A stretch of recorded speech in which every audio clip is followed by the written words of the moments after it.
Shalom, back with part 2, Ice and the LA Riots. The Hegelian dialectic is a philosophical method developed by George Wilhelm Friedrich Hegel to understand the development of concepts and ideas through the process of debate and resolution. All right? It involves thesis, antithesis, and synthesis. All right? So, again, meaning problem, reaction, solution, people. Okay? The initial idea or proposition that is presented, okay? And they're the ones that create it, the elites, all right? This is the opposing idea, which would be the reaction, okay? That challenges what, they're doing, okay? And this is the resolution of the conflict between the thesis and antithesis, right? Resulting in a new idea that incorporates elements of both. No, that favors the elites to have further control. Okay? That's what it's about. All right? So, anyway, again, in that, we know about this stuff. Okay? So, give me a minute here. All right, you see what it says here? 2 Corinthians 2:11. Lest Satan, okay? All right? And, or Satan, however you want to pronounce it, all right, should get an advantage of us, for we are not ignorant of his devices. You understand? Using the Hegelian dialectic. You get it, people? You understand? So that Satan will not outsmart us, for we are familiar with his evil schemes, all right, with Esau's evil schemes. And that's who Satan is really talking about. Because Esau, Edom, the self-proclaimed white man, he is the human counterpart to the spiritual entity Satan here on the earth, okay? And that's what he was created to be. He was created to be the wicked, the man of sin, the son of perdition, all right? The dragon, the old serpent, which is the devil and Satan. You understand?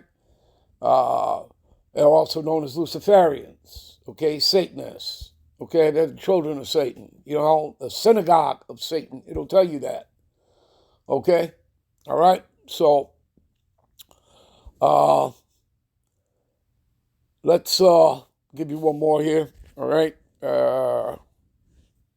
What is that? Obadiah. Let's see, we go to Obadiah. Obadiah, which is just one chapter, the 6th verse. Okay. How are the things of Esau searched out? How are his hidden things sought up? Again, through the scriptures, through circular history. Okay. Again, your blue letter, your Bible concordance. Okay. You understand? All right. There are no shortcuts here, people. It's about doing the work. Okay, again, I spoke about the agent provocateurs that are there to help create the problem, to create the chaos. Okay, and again, there'll be Jakes, certain Jakes, serving Esau, in his program. Okay. There's nothing new under the sun, people. They did the same thing going back to the 1960s, 70s, with, the Black Panthers, and the other groups that they felt, again, Chicanos, so both Northern and Southern Kingdom. They did the same thing. They infiltrate the groups because you all have Jakes that are, agent provocateurs, working for the FBI, stuff like that, to infiltrate, okay? And, so you have sellouts, okay? You have people that have taken the bag, Judas Iscariots, all right, among our own people, okay? That's always been. There's nothing new under the sun, okay? The back of your dollar bill, people. Novus Ordo Seclorum, okay, where the pyramid is, with the all-seeing eye of Horus. All right, you read it, Novus Ordo Seclorum. It stands for New World Order. Okay? Nothing new under the sun, people. All right? You know what?